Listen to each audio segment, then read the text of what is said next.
Cairo, Seattle.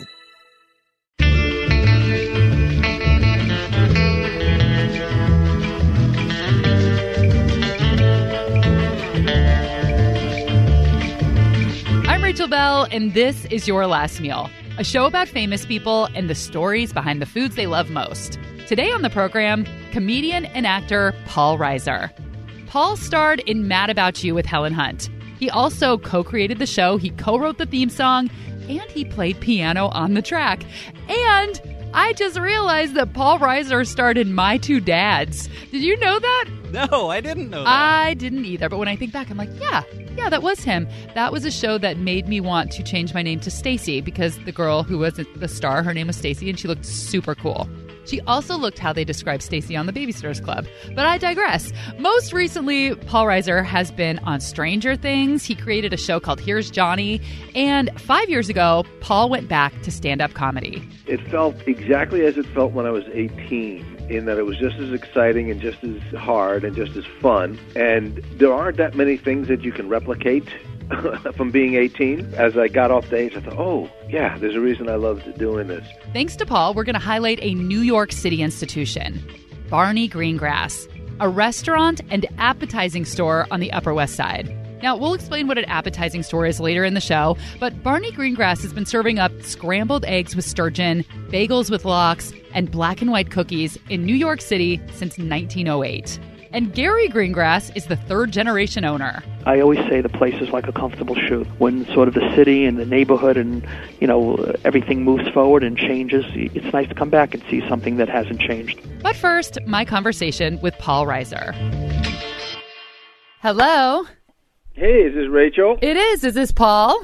It is indeed. How are you? Are you in Seattle as we speak? I am. Are you in the hotel as my phone says that you are? Yeah, does it say that? It does, yeah. I'm not that psychic. I only have a little bit of magic about me. You're very good. You're very good. Thank you. So let's just talk briefly about your childhood. Were you a funny kid? How did you get into comedy in the first place? Was I funny? I think I was a funny kid. I kind of was drawn to comedy. I loved watching comics. I didn't know as a kid that you could do that. I didn't know that was an option. But I remember being drawn to it, in the same way that whatever it is that you like in life. So when I was in high school and I started going to clubs in the Village in New York, and I would see George Carlin before he got really big, and Robert Klein before he really broke out, and David Steinberg. And the path was, well, if you go to these clubs and you start hanging out, well, then you get on stage, and then, the career will happen, which is, in fact, the dumbest career plan you can have, because it doesn't work like that at all. No. It just happened to have worked out, so that was nice. But once his acting career took off, Paul moved away from stand-up for decades. But now he's back to touring. It was something that I was meant to do, and I always meant to get back to it, and for some reason it took me longer than I planned. There are a lot of comics who got into stand-up only so they could find, hopefully get a TV show or something, and then they would abandon stand-up. And to me, that was never the goal. My goal actually was to be a stand-up, and everything else kind of accidentally worked out nicely. Getting back to it has been like the most fun thing, to be honest. There's nothing I love more than being on stage. That's awesome. I did stand up 3 times and then bombed on my 3rd time and never did it again. So you're a better man than me. Well, that's enough. It's so scary. Somebody once said, and gave me a great piece of advice years ago when I was trying to figure out what I wanted to do, and they said, if there's something else you can do, do that.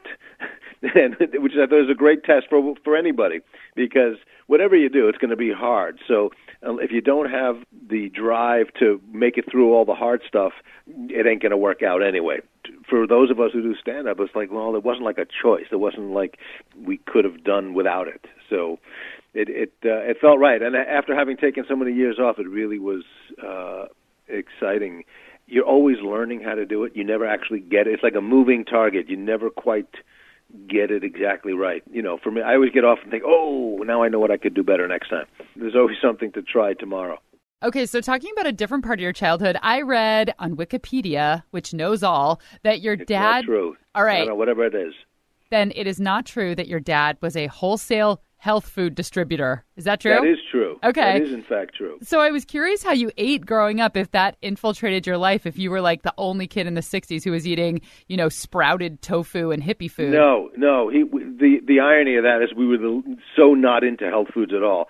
He started it kind of, what's the word I'm looking for? He was kind of a prescient in a way, and he did not think, this is going to be a big business someday. It was just something he started like in the 40s, and there was no health food world at the time. He didn't come to it because he was actually into eating well. It was just a job opportunity that came, and he started his own company. He would bring stuff home, and we would have stuff, and we had vitamins and stuff in our house that other people didn't have, but we would be eating them right after a big fatty brisket. So it's like, well, here's some vitamins that'll be good for you, and maybe cut against the huge chunks of beef that you just ate. He's like a Coke dealer who doesn't do Coke. Like he's not going to eat the merchandise. Exactly. Moving so the funny. merchandise. Yeah. And you grew up in New York, so the brisket makes sense. Exactly. So, where are you from? I am from the Bay Area, but my mother is from the Bronx and Brooklyn, and so I grew up with like a black and white cookie instead of a heart. They ship them out from New York? Where did you get a black and white cookie in San Francisco? We would only get that when we visited back east, but it's funny, I'm 38, and even when I was a kid, you couldn't get a lot of the foods shipped back and forth, so we would mail sourdough bread to our relatives back east, which I'm sure you can get now in New York. But it's funny, it's like the world was even so much smaller 30 years ago. But now the black and white cookie is an interesting thing because it is a sort of a regional thing. And there's something about the cookie part itself. And it's black and white for people who don't know it because it's one half is chocolate icing, the other half is vanilla icing. The cookie part itself is some mysterious substance that cakes up in the roof of your mouth, sort of like peanut butter, that if you take too big a bite, you can't speak for 40 to 45 minutes because it just gums you up. We don't know what that is. And that's when you need to just gulp coffee or something too. It's very cakey. And I actually just got back from New York a couple days ago, and I bought some for my mom at Barney Greengrass, and they were all sticking to the roof of my mouth. Did you get the little ones or the big ones? They didn't have the big ones. I had to get the little ones. Okay. Yeah. Well, then that's very sensible of you. So despite the fact that food is shipped all around the world and we can pretty much get whatever we want, wherever we want it, the black and white cookie has remained pretty much a New York thing. In case you're unfamiliar, a black and white cookie is a big, round, white, cakey cookie frosted half chocolate and half vanilla, and it's either fondant or frosting.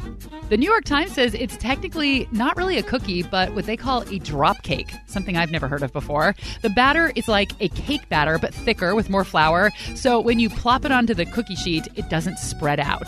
And when the cookie bakes, they form this little dome shape. So you take it out of the oven, you let it cool, you flip it over, and you frost the flat side.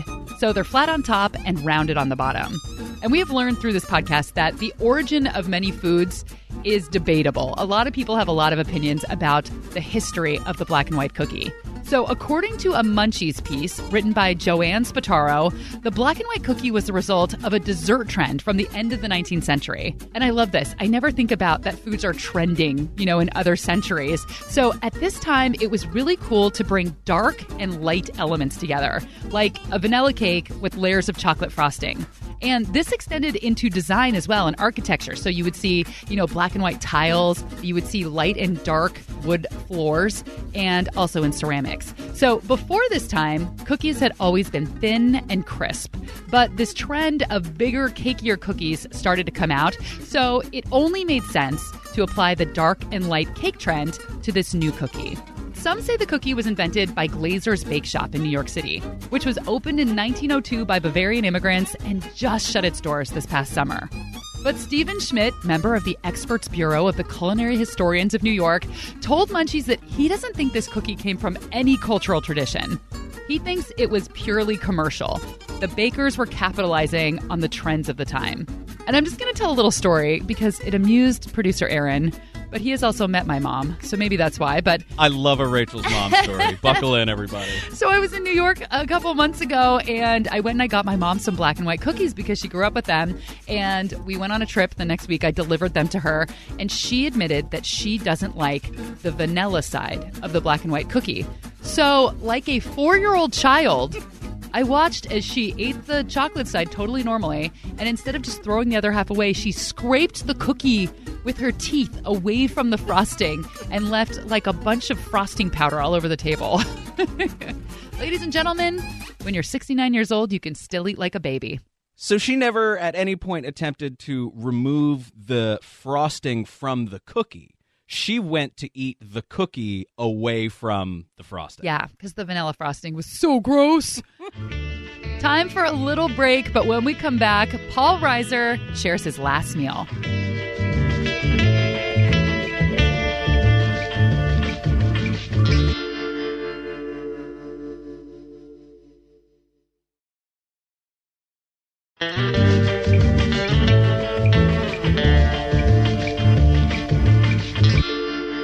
So let's talk about what you would want for your last meal. What is a food that's really special? Well, it might go right there. It might go to Barney Greengrass. Really? Because there's a good chance that it's going to be your last meal anyway. You know, just eating it could kill you. You know what? I would probably want something. If it was my last meal and my life was still going good, I would probably get something very slow and in its preparation, like Peking duck, because that takes like 24 hours in advance. So I would want the extra day. I'd probably, you wouldn't want like instant soup. You wouldn't have ramen as your last meal. I would hope not. So something slow, and but a Barney Greengrass could do it. An onion bagel with just the type of lox. This is the most I've ever talked about lox, frankly. Not just publicly, just in life. Does it feel like a therapy session? Kind of does. So you live in L.A. now. Do you have nostalgic moments for these kinds of East Coast foods that you can really only get in New York? Oh, more than I should.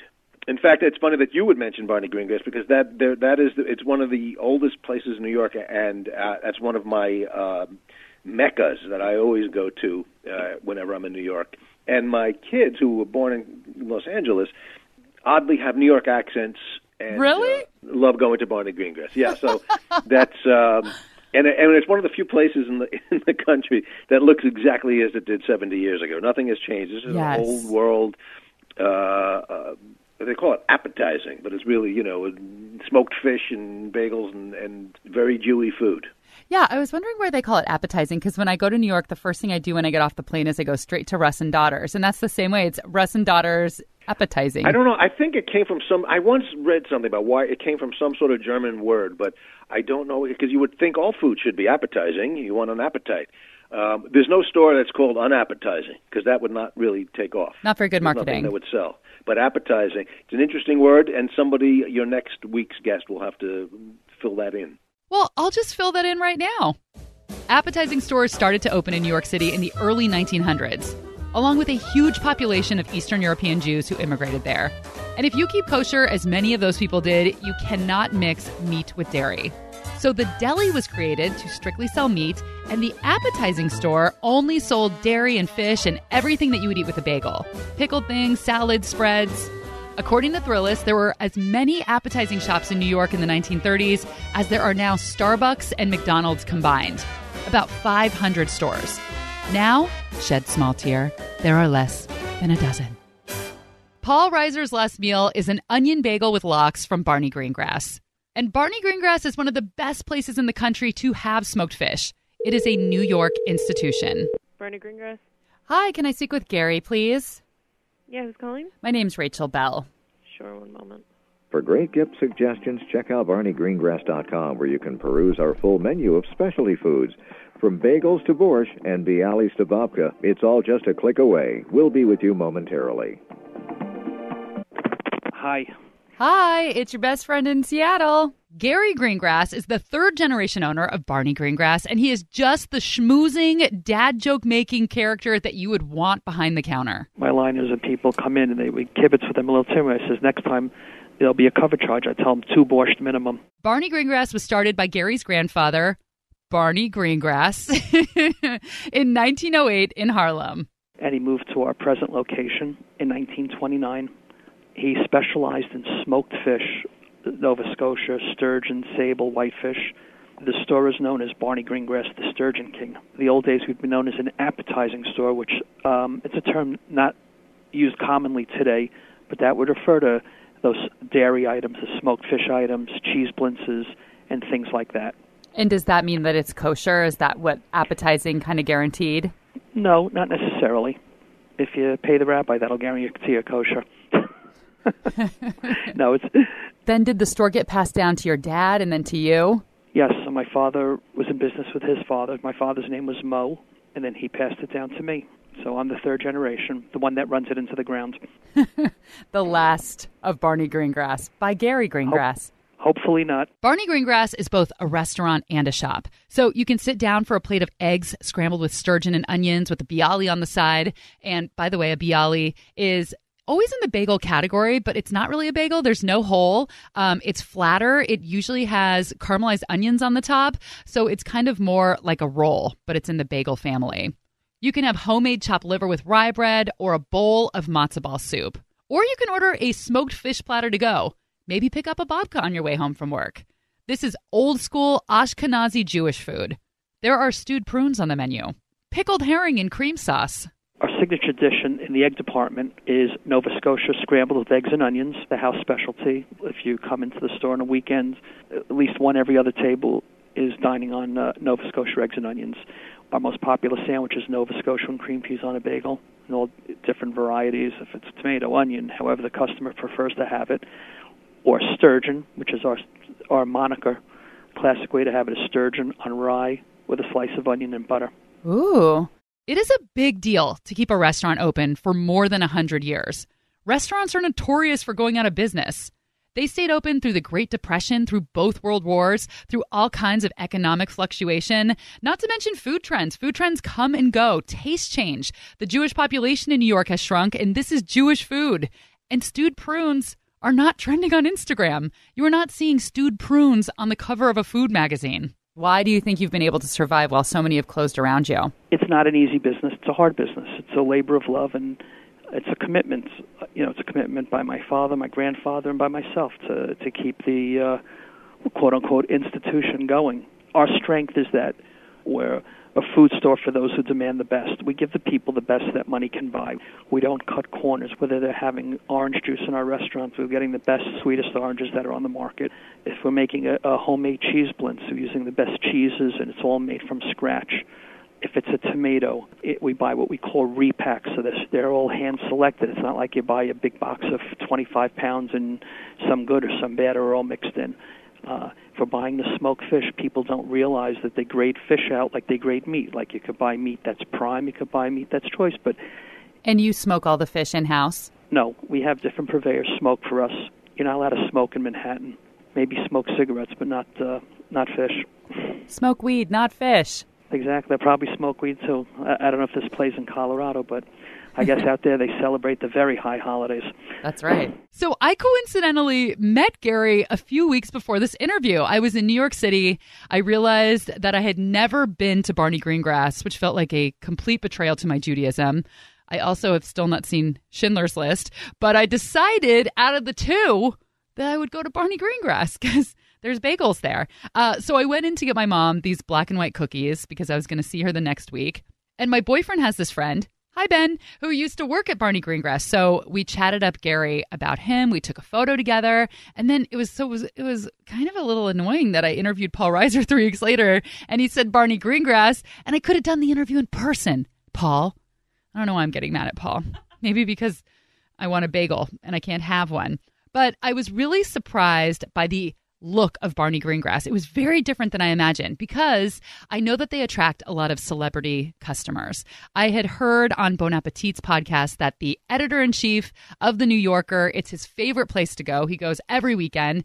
So I just kind of thought it was going to be fancy. But basically, it is a deli. It has those classic rounded glass deli cases, and the walls are just shelves with products. It looks like a pantry. And then there's some old tables and chairs just in the middle of the room. But I do love the Barney Greengrass sign outside. It's these huge letters, and it's kind of like a Flintstones font. It's so good. The tables and the chairs and the wallpaper inside range from the 1930s to the 1950s. It's all original stuff, which is why it can be a popular place to film things. If you saw the movie Extremely Loud, Incredibly Close with Tom Hanks, there was an episode of 30 Rock a couple of years ago with John Hamm, Revolutionary Road. You ever see that movie with Leonardo DiCaprio? You know, that was like a period piece. They used our old dining room as sort of a 1950s Midtown restaurant. They filmed Law and Order here numerous times. If you ever see You've Got Mail, that took place here on the Upper West Side, there's a scene where you could see my dad in the background. There was Meg Ryan and Gene Stapleton having lunch. They took place here at the store here. Yeah, so we've had our share. Even on Seinfeld, they didn't film it here, but they gave us a couple of mentions. I think Elaine was sitting with her girlfriends, and they're sort of pushing her, Elaine, you got to have a baby. And she's trying to change the subject. She goes, I had a piece of whitefish at Barney Greengrass the other day. And then Jerry and George are walking in the next scene. Did Elaine tell you about that whitefish she had? You were kind of born into this business. I don't know how it went for you, you know, if you had planned to do something else and you fell into it. Was this a choice, or would you have done something totally different if you had a choice? Or was it Jewish guilt? Is that your question? Pretty much, yeah. I mean, it's a little bit of both. The way I started learning the business is before, like, one of the Jewish holidays, which is very busy here. It's before Yom Kippur. So people that are not necessarily observant all year round, it's one of the holiday that most Jewish people observe, and they fast on that day. And they break fast. The biggest item that people buy is smoked fish. Not just myself, any competitor or anyone in this business is selling a load of smoked fish on that day. So back in the day, my mother and my father as well would be cutting and working late at night, and I would come in and help, and from there learning how to slice fish, and eventually went to school, went to college. But then as I was graduating, you know, felt something inside of me that just said that this was something special, and I try to put my twist onto it. Like, for example, I built up our mail order business, so we ship all over the United States. We have an online store as well. How long have you worked there at this point? Over 30 years. Is there somebody lined up to take over after you? I don't know. We got a ways to go. I do have a son. He's 12 years old, so we have to wait till after his bar mitzvah when he realizes he's not going to play in the NBA but might own a team in the NBA, and then maybe he'll want to come into this business. The other B, not bagels, but basketball. The two Bs of his life. So is this food just in your blood? I mean, you know, people who work in a restaurant tend to eat that food all the time. Is this something you get tired of, or do you still love it all? I do love it all the time. I guess it's not in my blood. It's more on my hips and on my right tire. But when I was a kid, there was one thing that my dad did do for me. He used to make my lunch every day for school, but he had to make 2 sandwiches, one for me and one for my friends. Everybody wanted a bite of my lunch. So I had to bring 2 sandwiches to school every day. What kind of sandwich would you get? I would vary it up. Nova Scotia and cream cheese on a bagel, whitefish and Novi, cream cheese on a bagel. It was popular. That got me points with the kids. Paul Reiser wants his last meal to be a bagel with lox from Barney Greengrass. Do you know Paul well? I do know Paul. He's a great guy. Known him for a long time. Listen, he's a real gentleman. I mean, his mother used to shop in here. She loved her pumpernickel bread. But she was, you know, she's just a really wonderful person. And how many years has he been coming in? Oh, I don't even know. Could be 25 years, 30 years. You know, when we both had hair on our heads. Those were the days. I mean, he comes in with his family, sometimes with his friends. He loves smoked salmon. He loves whitefish, loves bialys. So, a cute story, if you're familiar, he had his show Mad About You for many years. So, there's a role player. His name was, you know, John Pankow, who played Cousin Ira on the show. He was on there for many years. But before he got his sort of steady role, he actually lives in this neighborhood.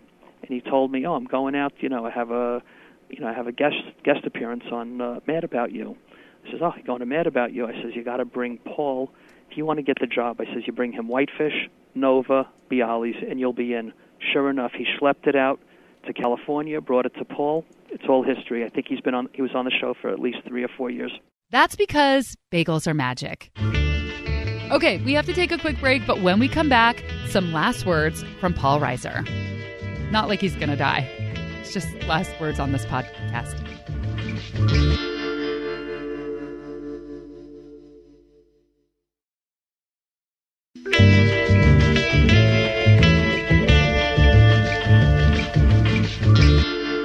Paul Reiser loves food, but he's not a foodie. He's not a big food risk taker. He's not a cook, but he likes what he likes. Here's what I've learned in my years, that sometimes the most fascinating food is the simplest. The first time my wife and I went to Italy, And everyone said, "Oh, the food is great," and you had the pasta and all these great rich foods.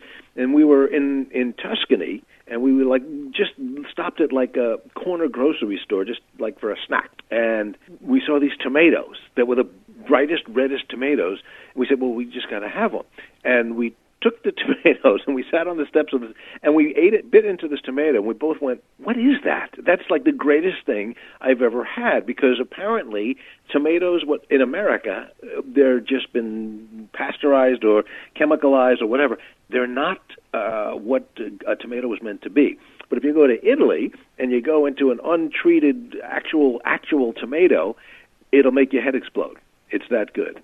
So if I had to list off some of the best things I've ever eaten, they were great because they were so simple. You know what I'm saying? Well, thank you so much, Paul. It was so nice to talk with you, and I hope you enjoy your time in New York. If you want me to bring you anything, let me know. You need more black and white cookies, make sure you get to me before next week. You know what I need? Because it was the one thing that I forgot, and we ate so much that I don't think there's any pizza left in New York, but I forgot to buy a box of devil dogs. See, now, I was never a devil dog fan because the devil dogs did not have icing. They were a little too cakey for my taste, and they had a chemical smell that somehow the icing concealed. So it was the same stuff. So I enjoyed a ring ding, which was like a hockey puck with chocolate cake and then icing and then cream in the middle. But the devil dog, I always felt, was the loser of the group. I don't respect you any less, but I think you did better with the black and white cookie. It shows a sophistication that I admire. Yodels were the small sort of log-shaped ones, and then some reason, I don't know why, maybe just to keep them, we froze them. And then we realized we stumbled onto something, because a frozen yodel has that extra crispy, crunchy cool to it. That will knock your socks off. If you have an ice box, if you have a freezer and a yodel, I would suggest you try that. I feel like I just heard a commercial for yodels. You did a lot of alliteration. That was you really did. was And crispy, you think crunchy, I'd get a free cool. box of something from them, but no. Thanks so much. And if you come down to the show, come say hello. I will. I'll give you get a special hug. A special hug, exactly. A non-inappropriate hug. Entirely appropriate. That's hug. Right. Full frontal, though. All arms wrapped around. Not one of those weird bro hugs. No. We'll commit. Okay. Bye, Paul. All right. Thanks so much. Thank you. And that was Paul Reiser's last meal. Thanks to Paul Reiser for being on the show. He has stand-up shows booked all over the U.S. starting back in 2019, so go check it out at paulreiser.com. There are show dates. He has all his books up there if you want to buy one, and you can see his latest TV and movie projects. Thanks to Gary Greengrass. Make sure to pop in if you're in New York. Gary will probably be there, and he will make a dad joke that you may not get, but you'll just laugh anyway because Gary is very charming. You can order smoked fish from Barney Greengrass if you're not in the area at barneygreengrass.com. What would my last meal be? My last meal would be probably whitefish and novi with vegetable cream cheese, tomato, and onion on a toasted bialy. There you go. This episode was produced by Aaron Mason and me. Theme music, as always, by Prom Queen. And make sure and follow along on Instagram. We're kind of new. I think I've been on Instagram now for 5 months. I'm an Instagram baby. Follow along at Your Last Meal Podcast. That's where you can send me a message if you want to share what your last meal is, or if you have a comment or a question. And if you can spare a second, just give us a quick rating on Apple Podcasts. Just giving it 5 stars or writing a little review makes a big difference. I'm Rachel Bell, and this is Your Last Meal.